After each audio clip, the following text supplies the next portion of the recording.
کہ میں آخری سانس تک اس ظلم کے نظام کا مقابلہ کروں گا. جب تک میرے ملک میں حقیقی آزادی نہیں آئی میں اس کی جد و جہد کروں گا. جو مرضی کر لیں, جیلوں میں ڈالیں, جو مرضی کریں, دھمکیاں دیں. سیکیورٹی میری ساری لے لی ہے. جو میرا سیکیورٹی کا جو چیف تھا کرنل آصف, وہ غائب ہوا ہے. جو گاڑیاں تھیں, جو سیکیورٹی کی 2 گاڑیاں ساتھ جاتی تھیں, ان کو پولیس اٹھا کے لے گئی ہے. یہاں سارا جو ہمارے ساتھ جو احمد نیازی جو بھی لوگ تھے سب چھپے ہوئے ہیں کیونکہ ان کے اوپر ایف آئی آرز کر دی ہیں.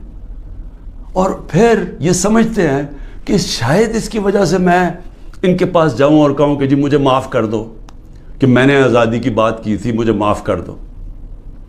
اور میں آپ قوم کو بھی کہنا چاہتا ہوں, کبھی نہ اس نظام کو قبول کرنا. جس دن آپ نے اس کے سامنے اپنا سر جھکا دیا آپ کا کوئی مستقبل نہیں رہے گا پاکستان میں. میں آج اپنی قوم کو یہ کہنا چاہتا ہوں کہ میں تو جیل کے لیے تیار ہوں اور ہر چیز کے لیے تیار ہوں, لیکن میں کبھی اس ظلم اور اس طاقت کے حکمرانی کے سامنے کبھی نہیں جھکوں گا. اور میں آج آپ سب کو کہتا ہوں آپ نے کبھی نہیں جھکنا, کیونکہ ایک میری بات یاد رکھ لینا, جس دن آپ نے اس ظلم کو قبول کر لیا اور یہ ناانصافی کے نظام کو, ملک نہیں رہے گا. کوئی قوم نہیں سروائیو کرتی اس طرح. جس قوم کے اندر اس طرح کا ظلم ہوتا ہے وہ نہیں سروائیو کرتی.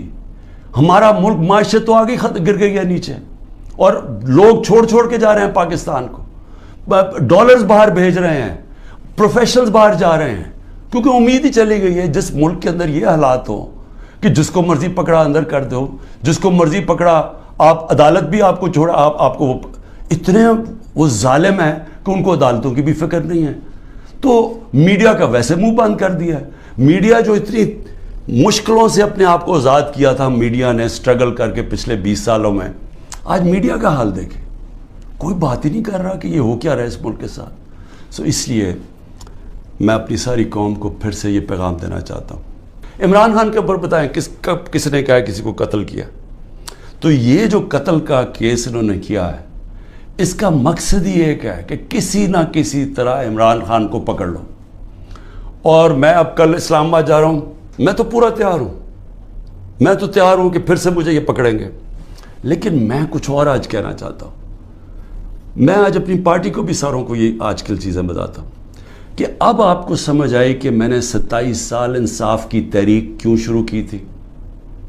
کیونکہ یہ جو ہمارے سے ہو رہا ہے, جو میرے سے ہو رہا ہے, جو میرے لوگوں سے ہو رہا ہے, یہ پاکستان کے عام آدمی سے ہر وقت ہوتا ہے جب طاقتور کے سامنے وہ کھڑا ہوتا ہے. پوچھے ذرا آج اندرون سندھ میں جو ہوتا ہے لوگوں سے, کیا یہ مخالفین کے ساتھ کرتے ہیں, کس طرح یہ ایف آئی آر پولیس کا استعمال کرتے ہیں, لوگوں کو غلام بنایا ہوا ہے.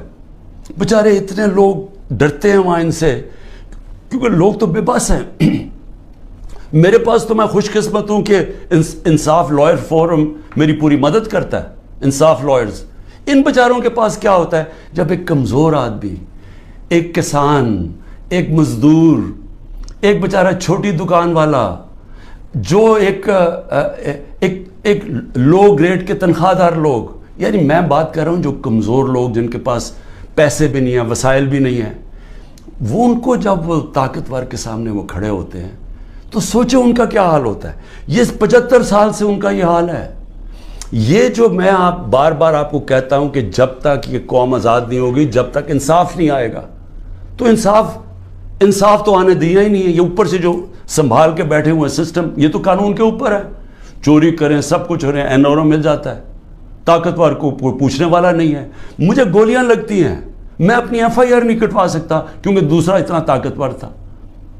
اور یہ کمزوروں سے ہر روز جب طاقتور سے ٹاکرا پڑتا ہے, جب ان کی زمینوں پہ قبضہ ہوتا ہے, وہ بے بس ہو جاتے ہیں. کوئی ان کو پوچھنے والا نہیں ہوتا. کیوں قبضہ گروپ امریکہ میں نہیں ہے, انگلینڈ میں نہیں ہے, کیوں ڈیولپ ملکوں میں جدھر رول آف لا ہے وہاں کیوں نہیں قبضہ گروپ؟ کیونکہ وہاں لوگوں کی حفاظت کرتا ہے. کمزور کو طاقتور سے تحفظ دیا جاتا ہے.